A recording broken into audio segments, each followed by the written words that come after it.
ನೀವು ಮುಖ್ಯಮಂತ್ರಿ ಮಾಡಿದ್ರಿ. ಉಮಾ ಭಾರತಿ ಮಧ್ಯಪ್ರದೇಶದಲ್ಲಿ ನೀವು ಇಳಿಸಿದ ತಕ್ಷಣ ಬೇರೆ ಪಾರ್ಟಿ ಮಾಡಿದ್ರು. ಕಲ್ಯಾಣ್ ಸಿಂಗ್ ಉತ್ತರ ಪ್ರದೇಶದಲ್ಲಿ ಮುಖ್ಯಮಂತ್ರಿಯಾಗಿ ಕೆಳಗಿಳಿದ ತಕ್ಷಣ ಬೇರೆ ಪಾರ್ಟಿ ಮಾಡ್ಕೊಂಡು ಹೋಗಿದ್ರು. ಅಲ್ಲ, ನಾನು ಇದನ್ನ ಯಾವುದು ಅಧಿಕಾರ ಇಲ್ಲದೆ ಇದ್ದಾಗ ತಡೆಯುತ್ತೆ. ನಿಮಗೆ ಅಧಿಕಾರ ಕಾಣ್ತಾ ಇಲ್ಲ. ಈ ಚರ್ಚೆ ಯಾಕೆ ಬರ್ತಿದೆ? ನಿಮ್ಗೊಂದು ಮಾತು ಹೇಳ್ತಾ ಇದ್ದೀನಿ. ಇಡೀ ದೇಶದ ಒಳಗಡೆ ಯಾಕೆ ಈ ತರ ಚರ್ಚೆ ಬರ್ತಿದೆ? ಪದೇ ಯಾಕೆ ಚರ್ಚೆ ಬರ್ತಿದೆ? 85 ಚುನಾವಣೆಗಳು ಸತತವಾಗಿ ಸೋಲು ಇರಬಹುದ್ರಿ, ಇರಬಹುದಲ್ಲ, ಇದೇನೆ.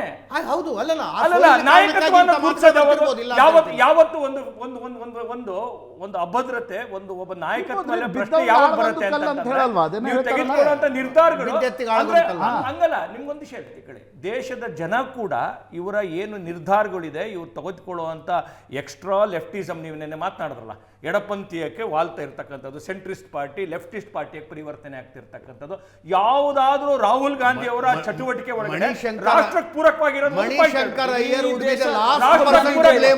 Rahul Gandhi for that. ಏನ ಮಣಿಶಂಕರ್ ಅಯ್ಯರ್ ಒಬ್ಬ ಕಟ್ಟರ್ ಮಾರ್ಕ್ಸಿಸ್ಟ್, ನೀನ್ ಲೆಫ್ಟಿಸ್ಟ್ ಆಗ್ತಿದೀಯ ಅಂತ ಹೇಳಿ ಬೈಯೋದಕ್ಕೆ ಸಾಧ್ಯ ಏನ್ರಿ? ಆ ಕಾರಣಕ್ಕೆ ರಾಹುಲ್ ಗಾಂಧಿ ಮೇಲೆ ಅಸಮಾಧಾನ. ಅವ್ರು ಅದರಲ್ಲಿ ಮುಂದುವರಿಸ್ತಾ ಒಂದು ಮಾತು ಹೇಳಿದ್ರು, ಏನ್ ಬ್ಯಾಟನ್ ಬಿಟ್ಟೋಗಿದೆ, ಪಿನಿಯನ್ ವಿಜಯ್ ನೀವು ಕ್ಯಾರಿ ಮಾಡಿ. ಅದರ ಅರ್ಥ ಏನು?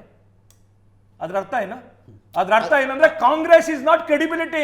ಕಾಂಗ್ರೆಸ್ ಹತ್ರ ತಾಕತ್ತಿಲ್ಲ, ಸಾಮರ್ಥ್ಯ ಇಲ್ಲ, ಕಾಂಗ್ರೆಸ್ ರಿಜೆಕ್ಟೆಡ್ ಅಂತ ಅದ್ರ ಅರ್ಥ. ಅದು ಸ್ಪೆಸಿಫಿಕಲಿ ಪಂಚಾಯತ್ ರಾಜ್ ವ್ಯವಸ್ಥೆಗೆ ಸಂಬಂಧಿಸಿದಂತೆ ಕೊಟ್ಟ ಹೇಳಿಕೆಯಾಗಿತ್ತು. ಅದನ್ನ ಯಾವ್ದು ಪಂಚಾಯತ್ ರಾಜ್ ವ್ಯವಸ್ಥೆ ಕೊಟ್ಟ ಹೇಳಿಕೆ ಅದ್ರದ್ದೇ. ನೀವು ಪಂಚಾಯತ್ ರಾಜಿಗೆ ಪರ್ಟೆಂಟು ಅದೇ ವಿಷಯಕ್ಕೆ ಆಗಿದ್ರೂ ಕೂಡ ಹೇಳ್ತೀನಿ ಕೇಳಿ.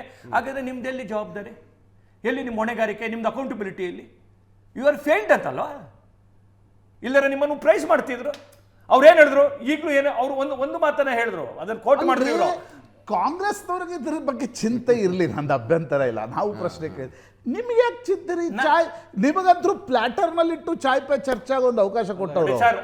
2014 ಚರ್ಚೆ ಇರ್ಬೋದು, ನೀಚ್ ಇರ್ಬೋದು, ಅವರು ಫ್ರೆಂಡ್ಸ್ ಮ್ಯಾಸಿಕರ್ ಬಗ್ಗೆ ಕೊಟ್ಟಂತ ನಿಲುವಿರ್ಬೋದು, ಸಾವರ್ಕರ್ದು ಕಿತ್ತಾಕಿರೋದು ವಿಷಯ ಇರ್ಬೋದು. ನಾನು ಪ್ರಾರಂಭದಲ್ಲೇ ಹೇಳಿದ್ನಲ್ಲ, ಅವರು ಸೈದ್ಧಾಂತಿಕವಾಗಿ ಅವರ ಹರಕು ಬಾಯು, ಅವರ ಮಿಕ್ಕಿದೆಲ್ಲ ಅವರ ಡಿಪ್ಲೊಮೆಟ್ ಆಗಿ ಅವರ ಮಾತಿನಲ್ಲಿ ಇಲ್ದಿರೋದು ಮಧ್ಯದೊಳಗಡೆ ನಾನು ಹೇಳ್ತಿರೋಂಥದ್ದು. ಇದರಲ್ಲಿ ಯಾವುದು ಅವ್ರು ಅಡ್ರೆಸ್ ಮಾಡ್ತಿರ್ತಕ್ಕಂಥದ್ದು ನಮ್ಮ ಬೇರೆ ಇನ್ಯಾವುದೂ ಅಲ್ಲ, ನಮ್ಗೆ ಅದರಿಂದ ಆಗಬೇಕಾಗಿದ್ದಿಲ್ಲ. ಅವ್ರು ಅಡ್ರೆಸ್ ಮಾಡ್ತಿರ್ತಕ್ಕಂಥದ್ದು ಒಂದು ಫೇಲ್ಡ್ ಇಮ್ಮೆಚ್ಯೂರ್ ಒಂದು ಲೀಡರ್ಶಿಪ್ಪಿನ ಬಗ್ಗೆ ಅವರು ಪಾಯಿಂಟ್ ಮಾಡಿದ್ದಾರೆ. It is a bad time ರೀ. ನಿಮ್ಮಲ್ಲಿ ಇರ್ತಾರೆ, ಎಲ್ಲ ಅಧಿಕಾರವನ್ನು ಅನುಭವಿಸ್ತಾರೆ, ಏರಬಹುದಾದ ಉನ್ನತ ಹುದ್ದೆಗಳನ್ನು ಏರ್ತಾರೆ. ಅದಿಲ್ಲ ಅಂದ ತಕ್ಷಣ ತಿರುಗಿ ಬಿದ್ದು ಬಿಡ್ತಾರೆ. ಪಾಪ ಬ್ಯಾಡ್ ಟೈಮ್ ಅದು. ಆದ್ರೆ ಸಮಸ್ಯೆ ಇದಷ್ಟೇ ಅಲ್ರಿ, ನೆಕ್ಸ್ಟ್ ಜನರೇಷನ್ ಕೂಡ ಹಂಗಾಗ್ತಿದೆಯಲ್ಲ. ಅಹಮದ್ ಪಟೇಲ್ರು ತಮ್ಮ ಜೀವನವನ್ನು ಪಕ್ಷಕ್ಕಾಗಿ ತೆಗೆದ್ರು. ಅವ್ರ ಮಕ್ಕಳಿಗೆ ನಿಮ್ಮ ಜೊತೆಗಿಲ್ಲ. ಆಂಟನಿ ಮಕ್ಕಳು ನಿಮ್ಮ ಜೊತೆಗಿಲ್ಲ. ಅಂದ್ರೆ ಹಿರಿಯರ ಜನರೇಷನ್ ಇಲ್ಲ, ಅದರ ನೆಕ್ಸ್ಟ್ ಜನರೇಷನ್ ಜ್ಯೋತಿರಾದಿತ್ಯ ಸಿಂಧ್ಯಾ.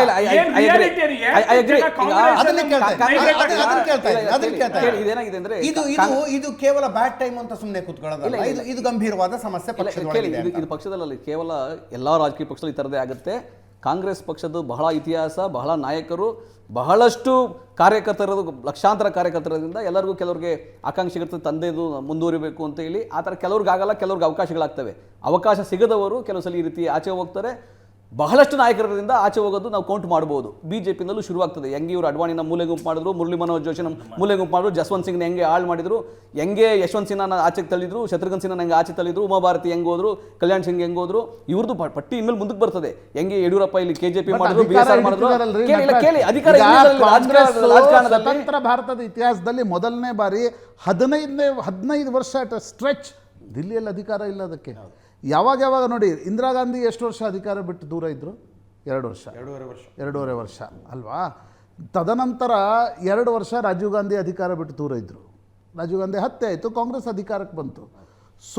ಸೋನಿಯಾ ಗಾಂಧಿ ಇಲ್ಲದೇ ಇದ್ದಾಗ ಸೀತಾರಾಮ್ ಕೇಸರಿಯಿಂದ ಹಿಡಿದು ಸೋನಿಯಾ ಗಾಂಧಿವರೆಗೆ 98 to 2004 ಕೇವಲ 6 ವರ್ಷ ಮಾತ್ರ ಅಧಿಕಾರ ಬಿಟ್ಟು ದೂರ ಇದ್ರು. ನಿಮ್ದು ಹಂಗಾಗ್ತಾ ಇಲ್ಲ. ಇದು ಈಗ 11ನೇ ವರ್ಷ ಅಂತ 12ನೇ ವರ್ಷ ಅಂತ ನಾನು ಹೇಳಿದ್ರು, 15 ವರ್ಷದವರೆಗೆ ನಿಮ್ಗೆ ಅಧಿಕಾರ ಇಲ್ಲ. ಖಂಡಿತ ಈಗ ಅಧಿಕಾರ ಇಲ್ಲ ನಿಜ. ಆ ಸಮಯದಲ್ಲಿ ಯಾರು ಪ್ರಾಮಾಣಿಕರಿರ್ತಾರೆ, ಯಾರು ನಾಯಕತ್ವ ಗುಣಗಳಿರ್ತಾರೆ, ಯಾರು ಕೂಡ ಸೈದ್ಧಾಂತಿಕವಾಗಿ ಭಿನ್ನತೆಯನ್ನು ತೋರಿಸಲ್ಲ. ಸಂಘಟನೆಯಲ್ಲಿ ಇರ್ತಾರೆ. ಯಾರಿಗೆ ಅವಕಾಶಗಳು ಬೇಕು, ಕೇವಲ ಅವಕಾಶ ಅಷ್ಟೇ ನಂದು ಮುಖ್ಯ, ನನಗೆ ಬೇರೆ ಸೈದ್ಧಾಂತಿಕ ಬದ್ಧತೆನೂ ಇಲ್ಲ, ಪಕ್ಷ ನಿಷ್ಠೆನೂ ಇಲ್ಲ ಅಂತ ಯಾರು ಅನಿಸ್ತದೆ ಅವ್ರು ಯಾವ ಬೇಕಾದ್ರೂ ರಿವೋಲ್ಟ್ ಆಗ್ಬೋದು, ಯಾವ ಬೇಕಾದ್ರೂ ತೀರ್ಮಾನ ಮಾಡ್ಕೋಬಹುದು. ಅದು ಎಲ್ಲ ರಾಜಕೀಯ ಅಧಿಕಾರ ಕೊಟ್ಟಿದ್ರು, ಎಲ್ಲ ರಾಜಕೀಯ ಇಲ್ಲ ಎಲ್ಲ ಅಂತವ್ರಿಗೆ ಅಧಿಕಾರ ಕೊಟ್ಟಿದ್ರು. ಆಳ್ತೀನಿ ಅಂತಲ್ಲ ನೋಡಿ, ಈಗ ಅಂದ್ರೆ ನೀವು ಎಲ್ಲಾ ರಾಜಕೀಯ ನಿನ್ನೇನೋ ಮಾತಾಡ್ತಾ ಇದ್ರು ಪ್ರಿಯಾಂಕ್ ಖರ್ಗೆ ಅವರು RSS ದೆವ್ವ ಅಂತೆಲ್ಲ.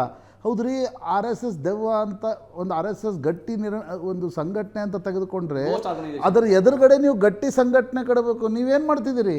ಅಧಿಕಾರ ಇದ್ದಾಗ ನಿಮ್ ಜೊತೆಗೆ ಇರ್ತಾರೆ, ಇಲ್ಲ ಅಂದ್ರೆ ಡಂಪ್ ಮಾಡಿ ಹೋಗ್ತಿದ್ದಾರೆ. ಈಗ ಎಲ್ಲ ರಾಜಕೀಯ ಪಕ್ಷದಲ್ಲೂ ಈ ತರ ಪ್ರಕ್ರಿಯೆಗಳು ನಡೀತವೆ, ಈ ತರ ವಿಷಯಗಳು ಬರ್ತವೆ. ಆದ್ರೆ ನಾವೇನ್ ಗೊತ್ತಾ, ಕಾಂಗ್ರೆಸ್ ಪಕ್ಷದಲ್ಲಿ ಕೇವಲ ಅಧಿಕಾರಕ್ಕಾಗೇ ಬೇಕು ಅಂತ ಇರ್ತಕ್ಕಂಥ ಕೆಲವು ನಾಯಕರು ಮಾತ್ರ ಆಚೆ ಹೋಗ್ತಾರೆ, ಟೊಳ್ಳಾಗಿ ಹೋಗ್ತಾರೆ.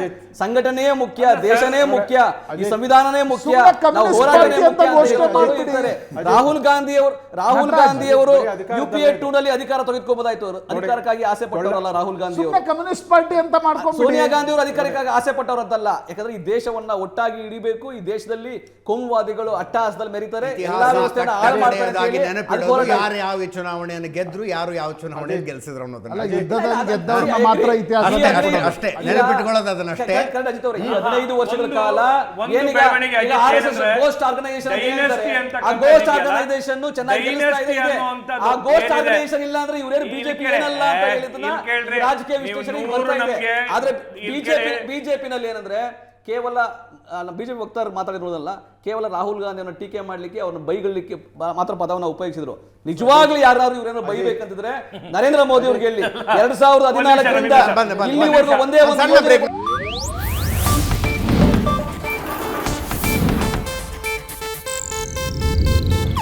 ಇದು ಏಷ್ಯಾನೆಟ್ ನ್ಯೂಸ್ ನೆಟ್ವರ್ಕ್ ಪ್ರಸ್ತುತಿ.